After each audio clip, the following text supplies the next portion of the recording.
please welcome Eric Scott.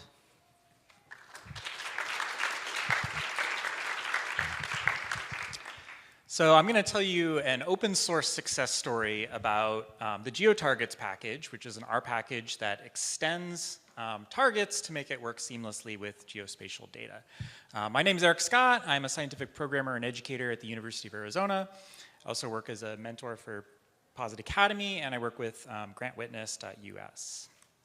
And I want to introduce to you to my package co-authors, Nick Tierney and Andrew Brown. So Nick Tierney is the current maintainer of geotargets, and Andrew Brown is a contributor that brought a ton of knowledge about geospatial data types to the project.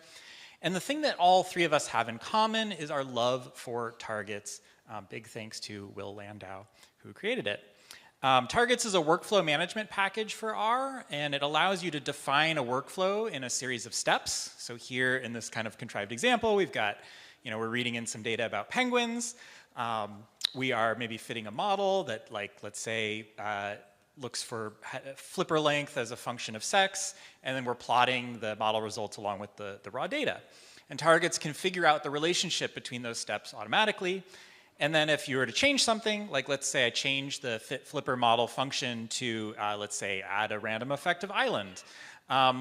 Targets knows that when you run that workflow again, you can safely skip the file and data steps and only needs to rerun the model step and anything downstream of it. And this saves you a ton of time and makes your workflow more reproducible. And it also allows you to do things like run targets that can be run independently in parallel on multiple cores or on an HPC. So when both Nick and I independently, but around the same time, first started working with geospatial data with the Terra package in R, we naturally thought targets would make this like magical combination.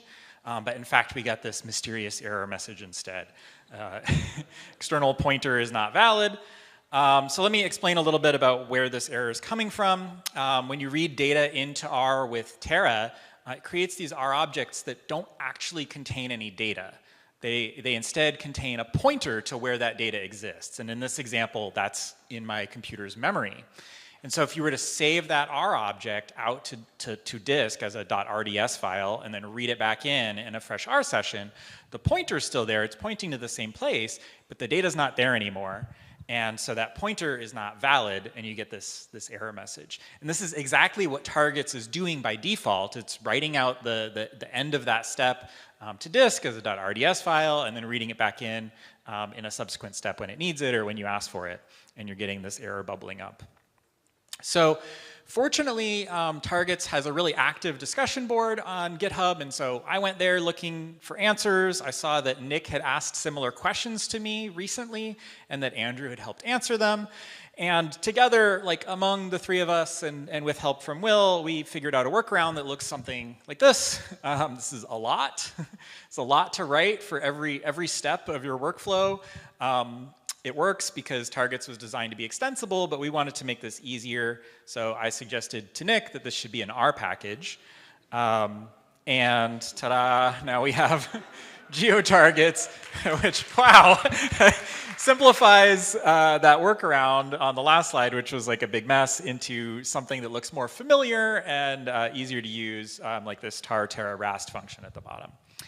So right now, Targets works with the Terra package, works with raster object, vector objects, and other data types that it has. But it also has kind of evolved beyond that and has a bunch of functions that let you take advantage of features of Targets that work, we think, really well with geospatial workflows. So there's a lot of cool stuff in there. It's been reviewed by rOpenSci, and it's part of this growing R targetopia of packages that extend targets to make it work with different data types and all that.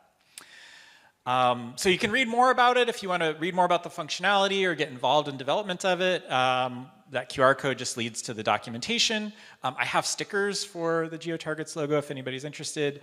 And there's my info. And I also want to thank our consortium for funding open source projects like this one. So thanks.